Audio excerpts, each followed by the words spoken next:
ногоон намын санаачлагын талаар ярилцахаар Монголын ногоон намын дарга бүүм ялагчийг студид ороод байна. Бидний урилгыг хүлээн авч авсан талархлаа илэрхийлье. За их баярлалаа. Таныг ярилцлаганд өрсөн бас их баярлалаа. Тэгэхээр Монголын ногоон намд Улаанбаатар хотын агаарын мөх урдлыг 3 жилийн дотор бууруулах одоо санаачлага байна гэж сонсоод энэ санаачлагын талаар нэвтрүүлгээр үзэгчдэд ярьж өгөөч гэж урьсан байгаа. Тэгэхээр энэ одоо төсөл хэрэгжих ямар боломж байна? Ямар төсөл байна? Ямар санаачлага байна гэхэд. За, юуны өмнө үзэгч та бүхний энэ өдрийн амар амгалан ирж айлтж байна. Тэгээд одоо Монголын ногоон намаас 2009 оноос хойш Улаанбаатарын агаарын мөх урдлыг одоо 3 жил 5 дахин багасгах ийм техник, технологи, эдийн засгийн боломж байна гэдгийг бол дэвшүүлж байсан. Үеийн засаг дарганаар тавьж байлаа, мэргэжлийн усууд тавьж байлаа. Харамсалтай энэ асуудал бол байнга одоо саад дотохоор үйл ойлгогдох байдал тулгарч идэг. Үндсэндээ бол энэ техникийн технологийн хувьд бол маш амархан. Энийг бол дайны дэлхийд даяар шийдэгдэл бүр Герман улс бол одоо ус төрөгчөөр техникийн энергийн асуудлыг шийдэх асуудлыг одоо 20 дугаар зууны эхнээс бол тавьж хэрэгжүүлж исэн юм зүйл байгаа. Та бүхэн мэдж байгаа Герман улс бол атом захиргааны станцаас татгалзсан Фукушимагийн дараа. Тэгээд энэ нөхөн сэргээт эрчим хүчтэй суурилсан захиргааны эрчим хүчтэй шийдвэрлэх орчин үеийн техник технологиг олсруулад өнөөдөр маш их эрчимтэй энэ үйл ажиллагаанд амжилттай явж байна л да. Тэгээд энэ технологийн үндсэн аргачлалыг би та бүхэнд дурдъя. Энэ бол одоо энэ ухаалаг сүлжээ гэж байдаг. Ухаалаг сүлжээний үндсэн санаа нь юу гэхээр шугамд байж байгаа илүүдэл энергийг, эрчим хүчийг электролизийн аргаар ус төрөгч, хүчил төрөгч бол задлаад ус төрөгчийг ингээд цуглуулад авчдаг. Тэгээ энэ ус төрөгчөө ачаалал шаардлагатай болсон үед бол генератор ажилуулад энэ 60-аас 70% алдагдлаа буцаага сүлжээнд дийлүүлдэг. Ийм л үндсэн зарчим ба. Энийг ухаалаг сүлжээ гэдэг нь энэ дээр бол одоо хэмжилт хийгээд ачаал ихсэж гин үү, багасж гин гэдэг үед нь тийм ээ. Тодорхой захлагын гүйдлийг хуваарлах нь ш, реле ажилуулдаг юм уу? Мэдээж трансформатор гэдэг орчин үеийн одоо энэ эрчим хүчний өндөр эрчим хүчний техник бүхэн боловсрогдсон. Энийг шинийг зохиогоодох шаардлага байхгүй. Им хэрэгжиж байгаа зүйл. Бидний тавьж байгаа санал бол ийм байгаамаа. Улаанбаатар хотод бол 200 мянган айл өнөөдөр бол нүүрс төлж байна. За энэ утаагүй төлшин байна, утаагүй зүүхэн байна, ямар ч ясан төлөөд байна. Тэгээ энэ асуудал бол одоо бас шинжлэлийн засгийн газар гарч ирээд манай Батүлбаатар гарч ирээд одоо янз янзын аргачлаа яриад 30%, 40% буулгана гэж ярьсан. Энийг бол бид нар төвчээртэй Монголын ногоон нам бахуурлаар хэлцээд энэ одоо шинжлэлийн засгийн газар хийж байгаа үйл ажиллагаа саад болоод яах вэ? Ямар ч ясны ажлын харъя. Ямар ч 2 өвөл боллоо, 2 өвөлд бол одоо ерөнхийдөө бол Улаанбаатар агаарын бохот буурсангүй. Олон улсын одоо интернет сайтууд одоо сонин сэтгүүлдэр Улаанбаатар бол тэргүүлж эхэллээ. Зарим мэдээгээр одоо Сингапурд гарсан мэдээгээр бол бид нар бол 2 дахь тоосоо одоо баг 2 дахин илүү. Энэ бол нөгөө хүнд хортой, хүнд металлын одоо нягтршил гэдэг. Өөрөөр хэлбэл мөнгө ус одоо энэ утаатай гарч байгаа янз янзын юмнууд шүү дээ. Энэгээр бол одоо Монгол улс Улаанбаатар хот маань тэргүүлж эхэлж байна. Энэ бол их тийм одоо аюулын харанга дэлгэсэн юм үйл ажиллагаа. Ийм учраас бид нар ямар ч үсэн Улаанбаатар хотын энэ үйл ажиллагаа цаашд одоо явуургүй юм байна. Утаагүй зүүх бол утаа багасахгүй байна гэдэг. Тэгээ ерөнхийдөө бидэнд нүдэнд харагдаж штэ. Энэ улсуудад юм хийж гэн мөнгө зарж гэн ойролцоогоор миний ойлгосноор бол одоо нэг 100 гаруй тэрбум төгрөг зарч чадах шиг байна тийм ээ. Тэгээ Улаанбаатар агаарын бохирдол бол одоо дээшлээд идэг. Одоо дэлхийд эзэлж байгаа байсаар яг албан ёсоор олон улсын хэмжээнд бол одоо Бээжин хотын дараа гэж орж байгаа. Улаанбаатарын агаарын бохирдол хамгийн гол одоо аюултай зүйл нь бол нарийн тоос байна. Энэ нарийн тоос бол 0.2 микроноос наривчлалтай тоос. Энэ бол одоо зуны үлрэлт гэсэн байх ёстой хэмжээс 16 дахин их байгаа. Тэрний ядгүй хүний гуушгинд ороод хүний гуушгийг бүгэлждэг. Яг цэмж. Тэгээ энэ дэгээ байнга гуушгийг ингэж зүсэж цус гаргаж идэг. Энэ яванд уушгины хорт тавтар бий болох энэ гол аюулыг бий бүрдүүлж байгаа. Энийг мэдэхгүй биш Монголын эрдэмтэд Улаанбаатарчууд бүгд мэдж байгаа. Энийн эсрэг тэмцэх ёстой. Утаагүй зүүх чинь зөвхөн утааны асуудал ярьдэн шүү. Одоо зарим их хурлын гишүүн тэр Монсын эмэгтэй гишүүн бол тэгж ярьж байгаа шүү дээ. Одоо хоргоо утаа гэж байдаг гэдэг гэсэн мөр аргаан юм ярьж идэг энэ ч одоо хүнээр тоглож байгаа байж байгаа. Хорт бодисын хэмжээ буурсан гэдэг үзүүлэлтээр л одоо утаа бууруулчлаа гэдэг дүгнэлт хийгээд байгаа шүү. Тэнд хоргоо утаа гэж одоо тэр одоо юу гэдэг чинь одоо ямар утааг хоргоо гэдэг. Наадлын чинь хөгжлөө сайн тийм мэдээлэл. Тэг хийж байна тий. Тэгээ оюун гишүүн бол эртүүд тэр дуусахгүй яриа гэдэг бол ярьж байна л да. Энийг одоо энэ төслийг хэрэгжүүлэх ямар ч одоо боломж авахгүй эдийн засгийн боломж авахгүй шүү. Энийг бол яагаад яаж юм гэхээр тэр эдийн эрчим хүчний яамны тэр ангараг залуу мэрэгжилтэн бол энэ их тийм их тийм ирээдүг харсан сэтгэлгээтэй тийм манай ирээдүйн залуу улс хүчнүүдийн нэг л дээ. Энэ хүн бол одоо энэ цахилгаан нарны энерги шийдэх болцоо байгаамаа гэсэн юм өгүүлбэр унгаж илээ. За тэгвэл одоо энэ юг За тэгээ энийг товч танилцуулъя. Бидний санаа бол энэ төслөөр бол хоёр асуудал шийдэж байгаа. Нэгдүгээр Улаанбаатар агаарын бохирдол шийднэ, хоёрдугаар Улаанбаатар шууд гэр холд амьдарч байгаа улсуудын нийгмийн асуудал шийдэж гэж байгаа. За бид нар Улаанбаатарт 200 мянган айл байгаа. 200 мянган айлын 4-ний 1-т нь юу 50% яг нар руу харсан. Энэ 50 айлын 0.7 га газар энэ чинь 700 квадрат метр талбайгийн 3.2-т нь 400 квадрат метр талбайд нарны хавтангуй зон. Нарны хавтан бол тав хүн мэдж байгаа хөдөө орон нутгийг айл болгон ашиглаж байгаа 50 мегаваттын 50 ваттын одоо нарны батарейд байдаг шүү дээ. Нэг айл ингээд 400 квадрат метр зооход бол орчин үеийн одоо тоног төхөөрөмжлөлд хамгийн багадаа их 30 кВт цахилгааны нэг цагт үйлдвэрлэх юм. 50 мянган айлыг 30 кВт-аар үржүүлэхдээ 1500 мегаватт энэ цахилгаан бий болно. Энэ цахилгааныг бид сүлжээнд өгнө. Сүлжээнд өгөхөөр сүлжээ чинь ачаал нэгсэн шүү дээ. Өөрөөр хэлбэл сажир ачаал нэгсэн маш хэмжээний өдөр бол нартаа үед бол сүлжээний ачаал нэгсэнгүүт л энэ нөгөө ухаалаг сүлжээ маань ажиллаж эхэлнэ. Энэгээр нь электролиз аппаратууд ажиллана. Электролиз гэдэг чинь юу гэсэн үг вэ? Усан дотор цахилгаан гүйлгэхээр уснаас нэг катод дээр нь болохоор ус төрөгч нөгөө төр хүчил төрөгч байгаа. Хүчил төрөгч бидний амьсгалдаг тийм ээ. Тэгээ ус төрөгчийн бид цуглуулад ийм газын боллоонууд шахаж аваад байна. Энэ боллоонууд Улаанбаатарт хэрэгжиж байна. Газын одоо бензин колонк дээр газаар ажилладаг юм дээр чинь ийм л боллоонууд байгаа шүү дээ. Яг энэ боллоонууд яа гэвэл 800 бар хүртэл ийм хүч даралттайгаар шахаад оруулцдаг.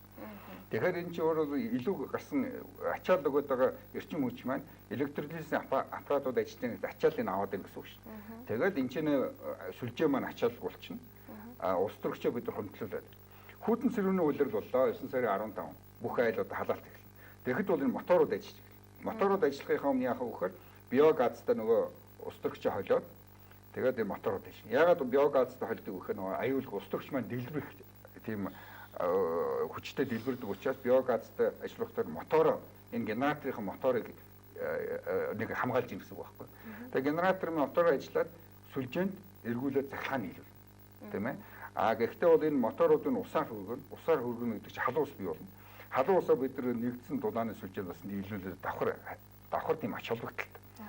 Ерөнхийдөө бол зуны их өдрүүдэд нартаа байдгийг ашиглаад бид нар цахилгаан эрчим хүчээ нөөцлөөд авна. Тэгээд одоо намраас эхлээд өглөөсөө үйлчингөө тэрийг хэрэглэн гэсэн үг. Нөөцлөж байгаа цахилгаан маань нарны. Нар байгаа цагт бид нар ингэж явна. Зун бол одоо нэг айлд бол одоо Улаанбаатар хотод 12 цаг нар бид эрчимтэй цахилгаан үйлдвэрлэх болсон. Өөрөөр нь 12 цаг нэг айл одоо цагт 30 кВт-ыг хийгээд авах болцоо тий үйлдвэрлээд авах. Үйлдэл 6 цаг. Одоо яг өдөрт одоо нар одоо буцаж эхэлж байна. Энэ үед бол одоо хамгийн бага одоо өдөрт 6 цаг л бид нар цахилгаан үйлдвэрлэх болцоотой. Улаанбаатар хотод одоо гал түлхээ олчих юм чинь бид утаа байхгүй болно. Тэгээ нарны энерги идэвхтэй тусах болцоотой. Тэгээ энэ айлуудын 50 мянган айлын бид нар нийгмийн асуудал гэдэг түрүүн би ярьсан.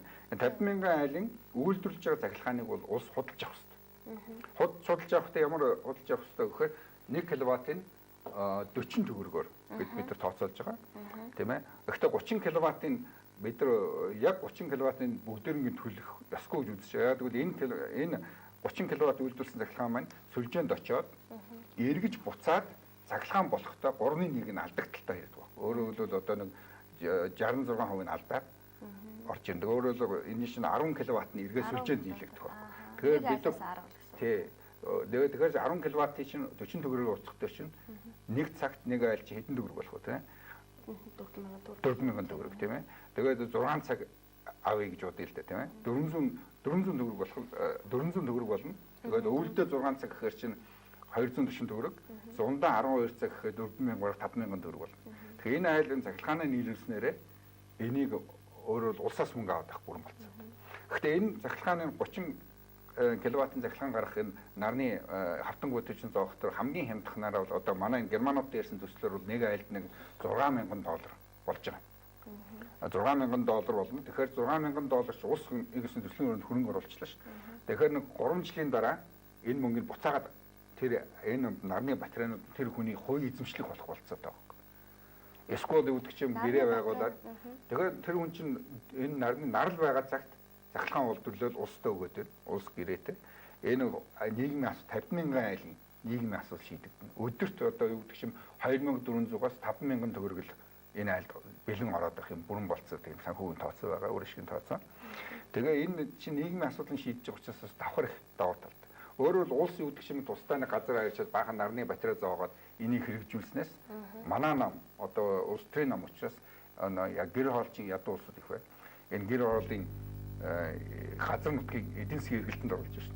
Нэг гадны нэг профессор доктор хурж Монголд ирсэн шүү дээ. Та нар хувийн газруудаа эдийн засгийн эргэлтэнд оруулах байна. Хэрвээ нарны батарей зоогоод ирэх юм энэ айлуудын чинь газрын өртөг 10 дахин үнэтэй бол 6 сая төгрөгийн өртөгтэй байсан 0.7 хэрвээ ингээл цахилгаан үйлдвэрлэл эхлэх юм бол энэ айлын газар 60 сая бол. Газар өөрөө орлого олдог. Тийм. Өөрөөр хэлбэл энэ газар тэр улсууд банкнд санхүү тийм ээ зээл авах бүрэн болцоод эдийн засгийн давхар үр ашиг бий болж байгаа. Бидний энергийн асуудал шийдэж байна, нийгмийн асуудлыг шийдэж ийм давуу талууд байгаа учраас энийг бид нар бол хэрэгжүүлэх ёстой маа гэсэн байр суурь байна. Тэгшин газар энэ төр үн хүрдэг гэсэн бол одоо тэгээ нарны батарейтай газар. Тийм, нарны батарейтай газар бол илүү үр ашигтай бол. Яг бол энэ чинь газар чинь мөнгө хийгээд эхэлж байгаа юм. Энэ захилгаан бол Монгол улс маш хэрэгтэй. Яг тэгвэл одоо бид нар сайн шандад одоо захилгаан үйлдвэрийн том байх гэж байна тийм ээ.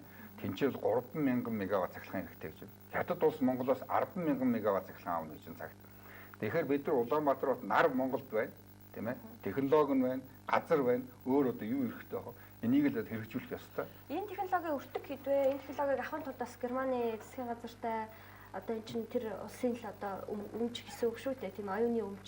Тэгэхээр энийг бас авахын тулд энийг одоо хэрэгжүүлэхийн тулд бас энэ төслийг бас санхүүжүүлэх хөрөнгө оруулалтыг олох гэдэг асуудал гарч ирэх. Тэгэл байх юм. Бидний талаараа Германы ногоо намтай байн холбоотой энэ асуудлыг 2009 оноос хойш бид нар хөдөлж байгаа.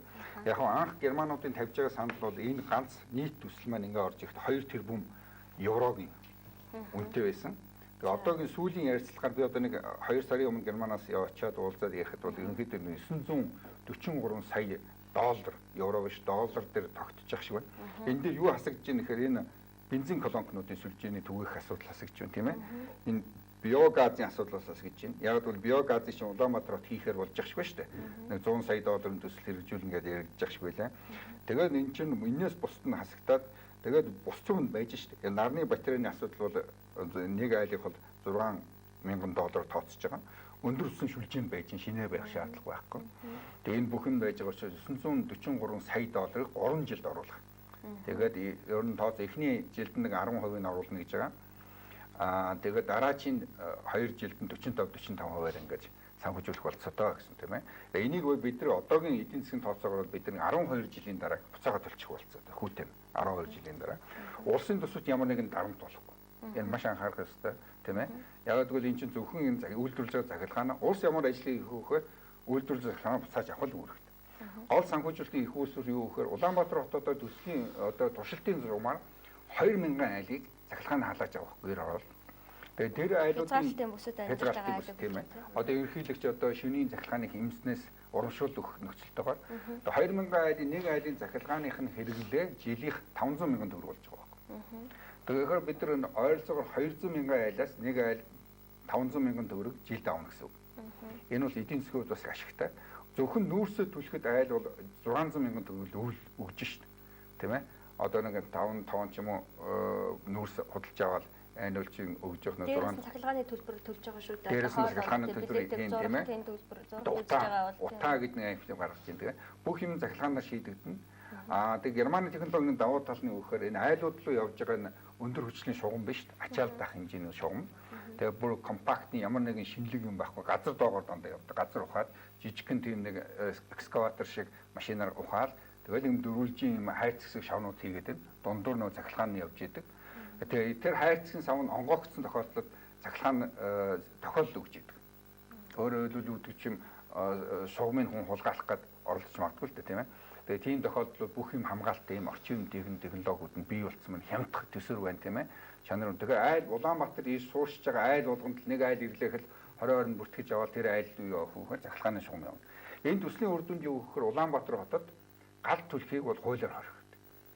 Өөрөөр хэлбэл Улаанбаатар хотын бүх халаалтын системийг юугаар явагдана?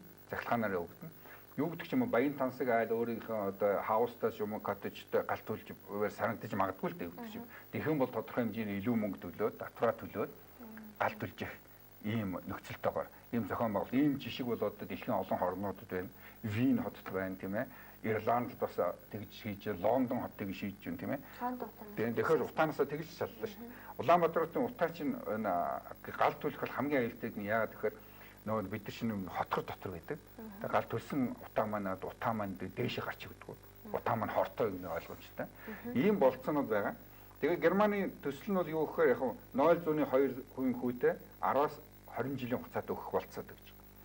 Тэгээд энэ бүх технологийн үндсэн нөхцөл нь бол юу гэхээр ямар нэгэн мөнгө төгрөг Монголд өгөхгүй гэж. Зөвх бүх технологи нь тэнцэнээс орж ирнэ. Технологи нь. Монголд бол одоо багш нар мэргэжлийн багш нар ирж монголчуудыг заана.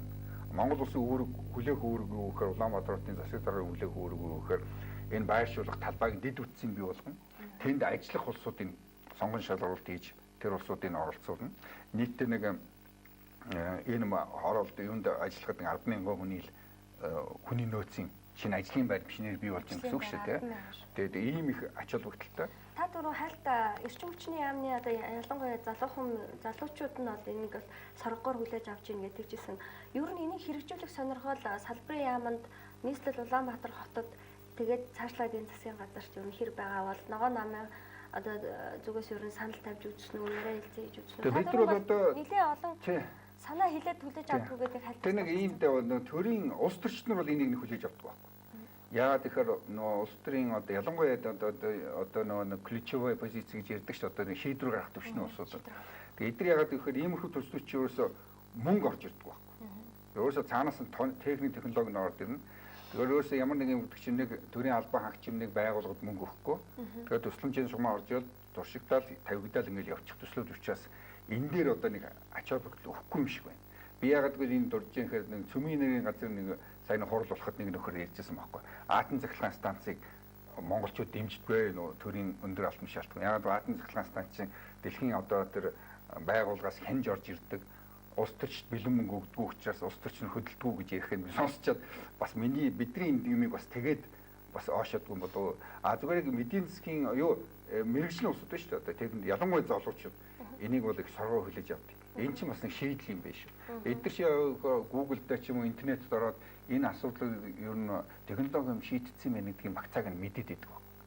Одоо улс төрчид идэвхтэй оролцох ёстой. Тэгм ард иргэд өөрсдөө энэ улс төрчийг шахах ёстой байхгүй. Шахаанд оруулна гэж ярьж штэ. Манай бидний их ярьдаг. Энэ бол улс төрч бидний нийгмийн идэвхтэй үзүүлээд үндсэн хөл нь бидэд олгогдсон эрх ба штэ. Эрүүл аюулгүй орчинд амьдрах эрх гэж баталгаатай хэлэх ёстой эрх маань. Тэгээ энийхээ төлөө иргэд бид нар тэмцэхгүй бол энэ агаарын бохирдолч одоо бидний үүрэг хүүхдэд урд нөлөөлөд олон хүүхэд мөр дутуу төрж байна. Хүний амь насанд төрж байна. Нийт одоо Улаанбаатарт нас барж байгаа улсуудын 10% нь агаарын бохирдлоос болж байгаа гэдэг тодорхой болж хэлж байна. Ийм амьсгалын үед бол одоо Улаанбаатарчуудын иргэд бидний одоо гол асуудал бол өөр хойч үед амьдрах очноо эрүүлжүүлэх. Энэ дөр бол Монголын ногоон намаас ямар нэгэн ашиг сонирхол хүртэх юм ерөөсөө байхгүй. Бид нар бол одоо төр засгийнхаа удирдлагуудад бүгдөөрэнд нь явууллаа, тийм ээ.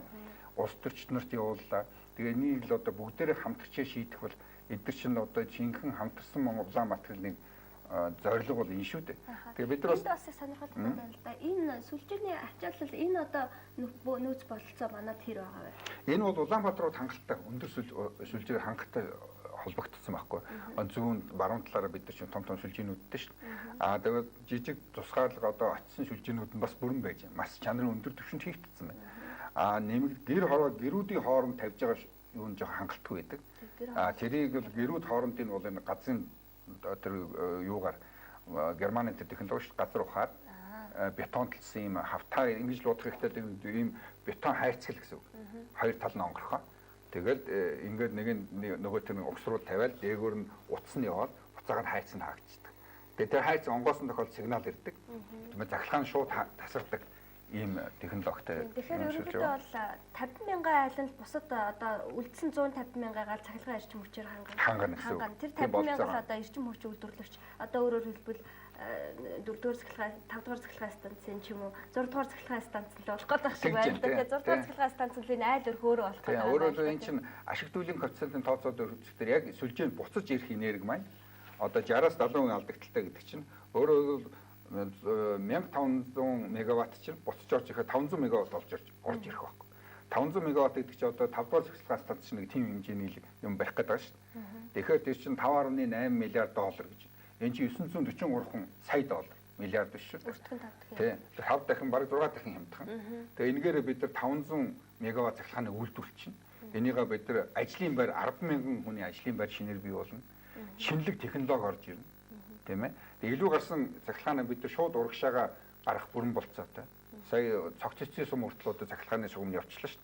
Оюун толгойгийн хажууханд явуулсараад оюун толгой шиг хаттаас цахилгаан авах гэдэг шүү. Тэгэхээр оюун толгой бид нар цахилгааныг нийлүүлж бүрэн болцоотой. Тэгэхээр цахилгааны одоо эрчимтэй энэ уул уурхай хөгжиж байгаа эрчимтэй энэ үед тийм ээ бидний цахилгаан үйлдвэрлэнэ гэдэг чинь маш их давуу тал. Бидний хамгийн гол санал болгоод байгаа юм бол юу гэхээр яг хуу эрчим хүчний яамны залуучууд бол заавалж айл тавих нь төвхтэй юм шүү. Тийм ээ. Бид нар одоо юу гэдэг шүү газар байна энэ сэргэлэн сум дулаан Өвтөө аймгийн тийшээ ингээд тавиад ингээд өргөн хөндөд уул хөндөд тавиад ингээд нарны батрын хотхон байвал яасан бэ гэж. Энэ бол яг хуу эдийн засаг бизнесийн үүднээс харахад хэцүү байж болох юм доо. Бид нар чинь нам учраас улс төрийн нийгмийн асуудлаа бас шийдмээр шүү. Энэ улсууч ажилгүй Улаанбаатарт гэр хороолт чинь одоо нийт хоёр өрхийн нэг нь ядуу шүү. Тэгэхээр чи энэ чинь энэ айлууд бидрэн тавих юм бол эдгээр чинь нийгмийн найдвартай орлого бий болж шүү. 100 мянган төгрөг бага 100 мянган төгрөгийн сарын орлоготой айл болж бий болно. Энэ улсууд яхаа вөхөр энэ хашааныхаа тэр батарейнуудад цэвэрлэнэ, тийм ээ. Хоёрдугаар энэ хашаанд цэмцэр болно. Тэр тавьсан нарны батарейнуудын хооронд нь ногоо тарих юм болцоотой. Тэгээ германууд чинь нийлүүлэхэд яг тэг нийлүүлэх юм гэж байна. Өөрөөр хэлбэл нарны батарейнуудад дундуур нь одоо төмс тарих, дуун тарих ийм нөхцлүүдийг хангаж өгнө гэж байна. Тэгэхээр чинь тэр айлууд чинь бас хажуугаар нь юу ногоо тарих бүр болцсон. Яг одоо батарейнуудын завсраар нь нарны энерги хугараад дээрээс доошоо тусгадаг юм нүхнүүдтэй. Ингэж иж бас нарны энерги давхар ашиглаж байна. Нэгээр захилгаан яг хоёрдугаарт ногоо тариа. Тэгэхээр энэ улсуудын нийгмийн идэвхтэй бий болно шүү дээ. Тэгээд үр хүүхдийн ирээдүйд тодорхойлно. Хэр өндөрт байрлах вэ? Одоо жишээлбэл хашаанд байрлуулаад айлын хашаанд ингээд ширхгийг тавиадаа гэдэг. Газраас хэр өндөрт байрлах вэ? Нэг өндөр биш. Ойролцоогоор 50 см л өндөр багш юм. Тэгээд хавтан 45 юу нь бисаа газар дээр очиж үзсэн л дээ. 45 градусын налуутай. Хоёр юуны хооронд метр 45-ын зайтай. Хоёр игнэний хооронд. Тэгээд 0.7 га газар гэдэг чинь одоо юу гэж 400 квадрат метр гэдэг чинь айлын хашааг бид нар 25 өрчөн 28 метр гэж үзээд байна л да. Тэгээд 25-ыг өрчих нь одоо юу гэдэг чинь дахиад нэг 25-ын 20 хавцаа бол одоо 15 хавцаа юм байна да тийм ээ. Энд чинь ингээд игнэгээр орчихно. Нөгөө айл чинь бол нарны батарейд урдталт нь байрлалчин. Өөр нэг юм дутуу хэлсэн байна.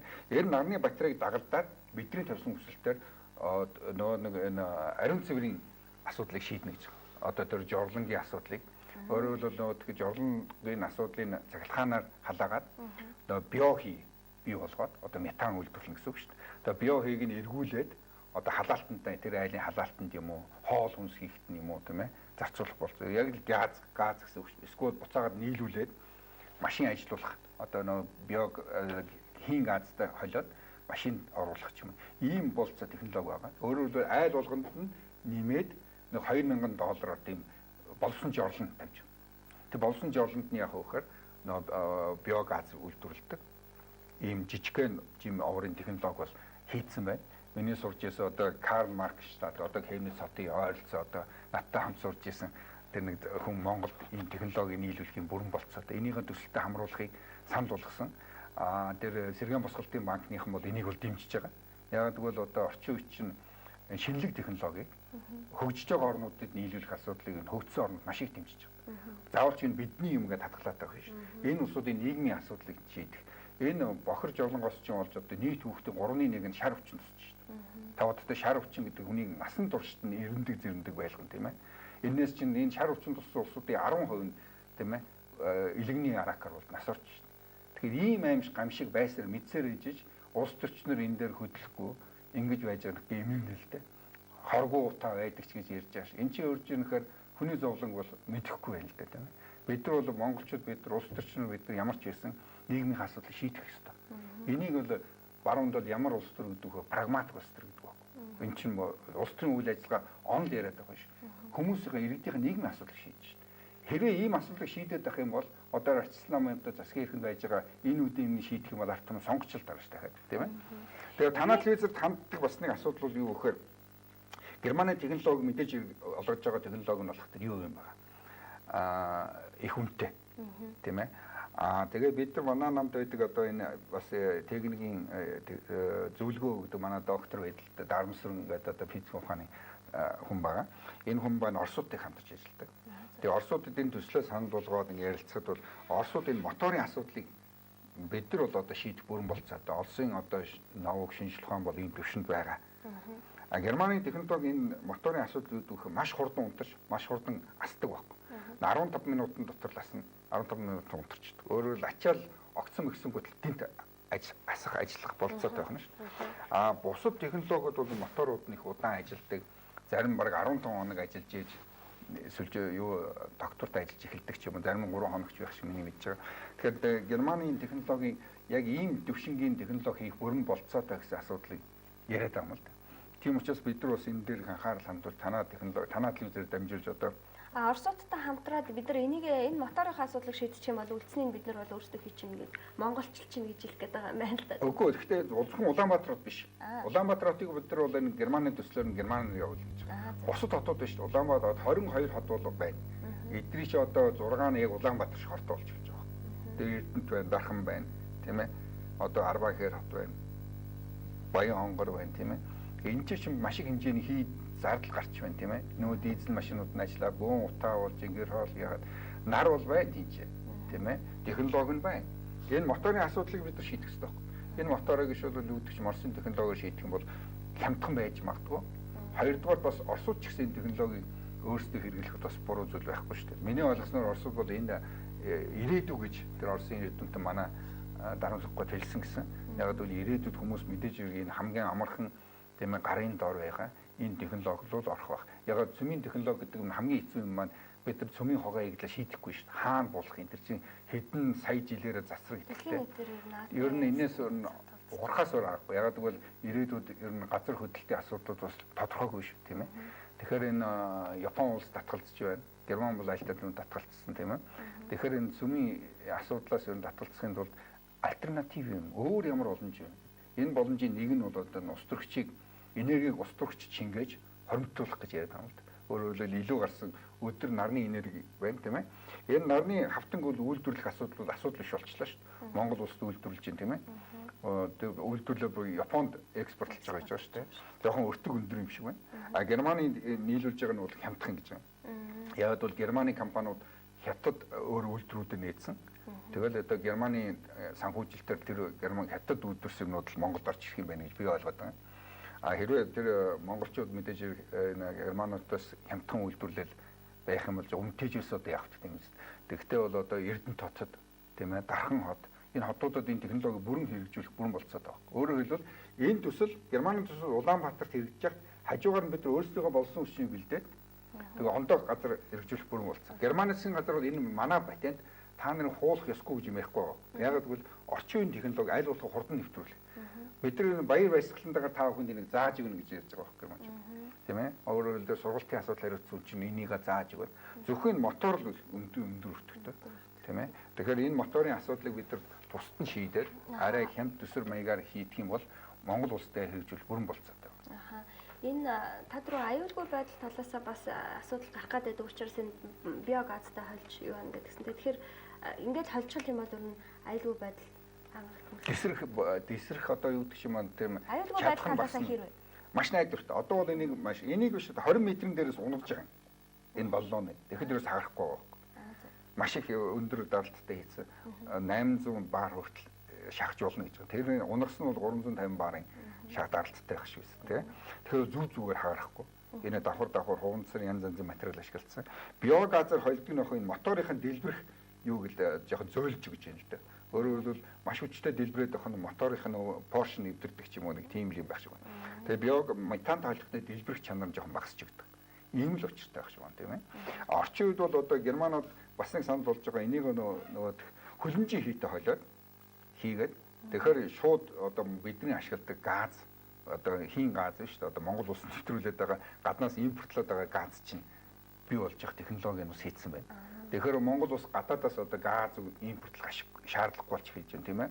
Хоёрдугаар нь газ машинуудыг бид үед нь гаднаас оруулж шаардлагагүй болчихно тийм ээ. Одоо юу гэдэг чинь нүүрснээс бид нар газ гаргаж авна, бензин гаргаж авна гэдэг шүү дээ тийм. Тэр асуудлыг тэр одоо 4.3 миллиард долларын төсөл хэрэгжүүлэх ёстой гэж ярьж байсан. Тэр юм чи бид нар хэмнээд ийшээ оруулчих юм бол тийм ээ.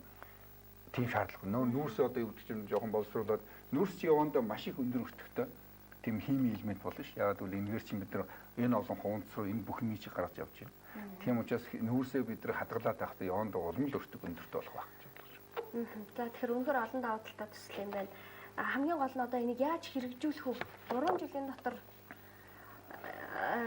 яаж хурдан хамгийн богино хугацаанд хэрэгжүүлэх вэ? Ямар арга? Тийм, германууд нэг юм яриад байгаа нэг мах баргац студийг нэм хийх ёстой. Энэ хэрэгжих магадaltaй гэсэн тийм нэг судалгааны ажил хийх ёстой гэж яриад байгаа юм. Энэ судалгааны ажил дээр нь юу байх ёстой вэ гэхээр жишээлбэл энэ төслийн анхан шатны өдөлгөөний зарим босголтын банк иймэрхүү төслүүдийг бид нар санхүүжүүлнэ гэсэн санамж бичвийг юутай манай эдийн засгийн хамтаа эрчим хүчний хамтаа байгуулсан. Орол иймэрхүү сэргийн нөхцөл байдалын төслүүд сэргээгдэх эрчим хүчний салбар танахыг дэмжиж бэлэн байна. Бэлэн байна гэж санамж бичиг зурцсан байна. Энэ бол нэг шатны явж байгаа. Хоёрдугаар Улаанбаатар хотын засаг дарга захирагч маань энэ дээр бол анхаарал хандуулаа тийм ээ.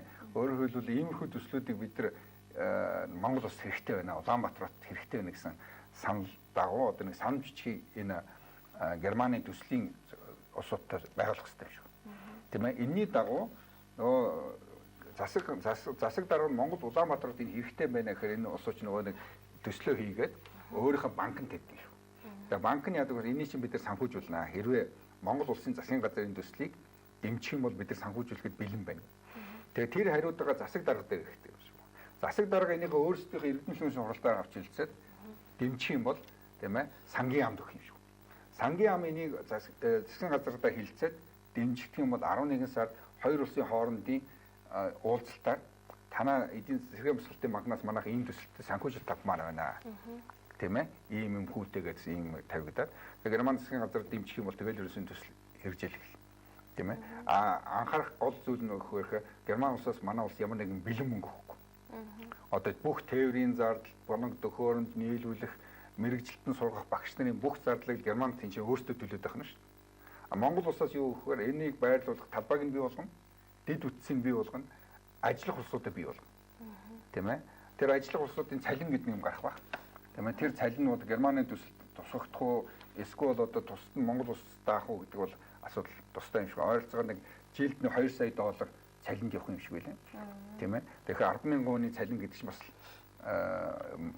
муу зүйл шүү дээ. Олон хүний ажлын байртыг бий болгож байна, тийм ээ? Тэгэхээр энэ бол тийм айхтар одоо нэг нарийн технологи биш.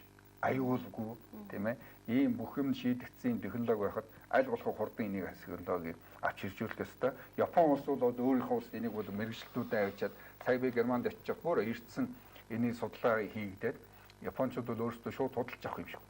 Яг гэвэл энэ чинь одоо дугуйг шинээр зохиох хэрэггүй шүү дээ. Нэг л дугуй хий байгаа юм чинь. Тэрний шууд одоо худалдаж аваад мөнгө гаргаад ингэж энэ асуудлаа шийдэх гэдэг шүү дээ. Тийм ээ. Энэ бас нэг электролизийн аргын нэг давуу тал нь бидний бас анхаарах хэрэгтэй. Өөрөөр хэлбэл одоо тэр Фукушимагийн тэр нэг атом цахилгаан станцын бохирдсон уснууд гэж байна шүү дээ. Тийм ээ. Тэр бохирдсон уснууд дотор яг ингээд электролизийн аргаар цахилгаан гаргаад авах бүрэн болцоод байгаа байхгүй. Тийм ээ. Өөрөөр хэлбэл цахилгааны сүлжээ одоо тэр шиг атом цахилгаан станцаас иржээс өндөр хүчтэй шүү дээ. Тэгэхээр миний ойлгосноор Япончууд яг тэнцэнэ. Тэр радиацтай усан дээрээ цахилгаан гаргаж авах гэдэг шүү. Маш хурдтай толгойн ажиллаж шүү дээ. Тэгэл яг тэнцэн нөгөө бохирдсон усаараа цахилгаан гаргаж аваад цахилгааныг нийлүүлээл. Тэгээд эргээд гарч байгаа эн чинь мотор ажиллана шүү дээ. Мотор ажиллаад ондоо газар мотор ажиллах төр ус бий бол.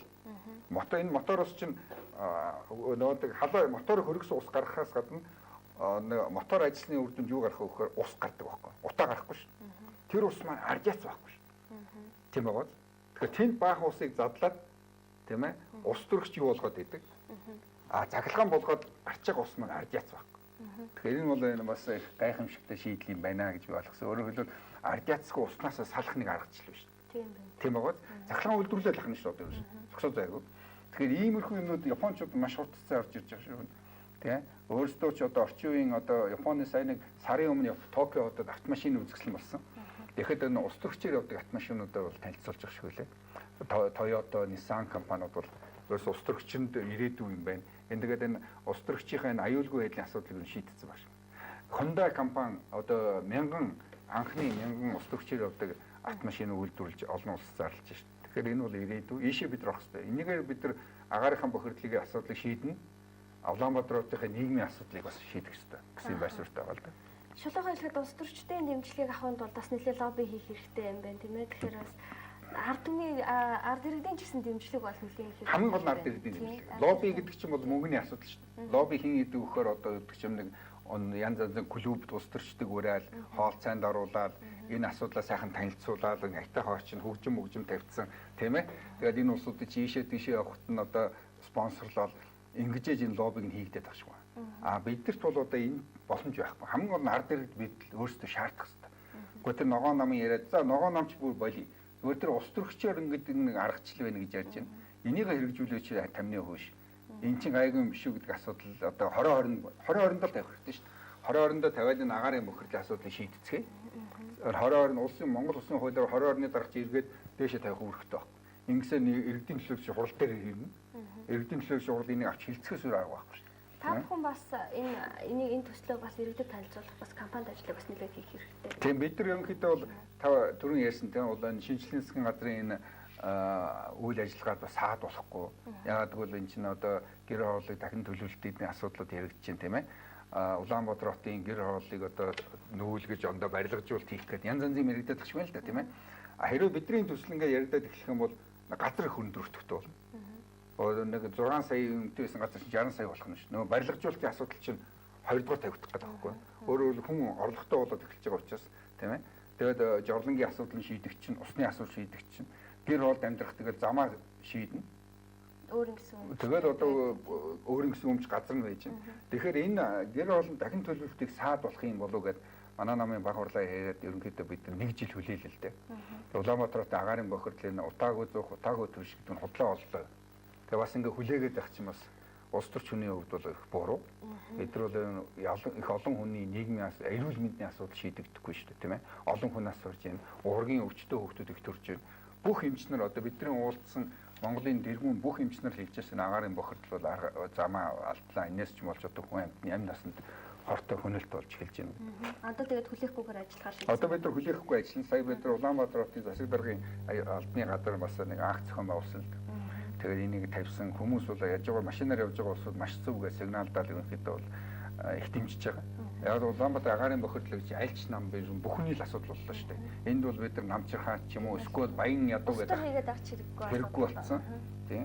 Гэхдээ нэг юм баян ядуугийн асуудал дээр ярихад тэр нэг Малайзд цол хамгаалсныг залуу эмэгтэйг бид диплом ажлыг үндэсчихсэн л Улаанбаатарт агаарын бохирдол гэсэн. Тэгээд тэрнтэй нийгмийн структурыг гарсан чинь баян хүн энэ агаарын бохирдлын 20% амсдаг гэж. Ядуу улсууд 100%. 16 дахин хортой тэр утаа байна шүү дээ. Тэрийг бол одоо автобусаа хүлээгээ зогсож байгаа хүн ч юм. Улаанбаатарт амьдарч байгаа баян хүн 20% хүрчдэг байхгүй. Машинаасаа гараад гүөх юм уу эсвэл өвдөг чинь нэг хаяа орж ирэхтэй л амсдаг. Ихэнх нөгөө чинь хотоос гадна коттежтэй, хаустай байдаг. Тэгэл эрүүл агаарт байждаг. Тийм учраас энэ улс төрчнөр чинь дандаа баячууд байна шүү. Тэгэхээр баян хүн чинь одоо энэ бидний нийгмийн асуудлыг шийдэхэд одоо өөрт нь гайгүй санагдаад байдаг байхгүй. Яг тэгвэл өөрөө баг амсаад байгаа учраас 5 дахин баг амсаж шин. Яг бид нар ингээд дунд нь гүгээд байгаа улсууд чинь бид нар чинь хордож өгöd шин. Тийм учраас энэ баячууд хандаж хэлэхэд ялангуяа улс төрч та бүхэн одоо болоо энийг одоо ийм юм л ор. Энд чинь Монголын иргэн юм бол ийм л юм хийж ижил ард түмдэл одоо тус гаяа байгуулна шин.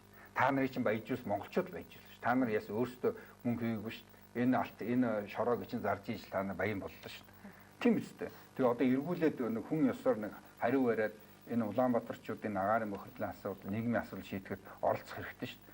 Мөнгө аваад ямар өвхөлтэй шүү дээ. Одоо тийм байхгүй шүү дээ. Тийм учраас ялангуяа иргэд ч гэсэн одоо шаардах цаг нь болцсон байна. Болцсон. Тэгээ манай иргэдийн бас шаардахад хэцүү байна. Яг тэгвэл энэ нийт хүмүүс 3.1 нь ядуу. Тэгээ 3.1 нь ядуу болоход бэлэн болцсон байгаа.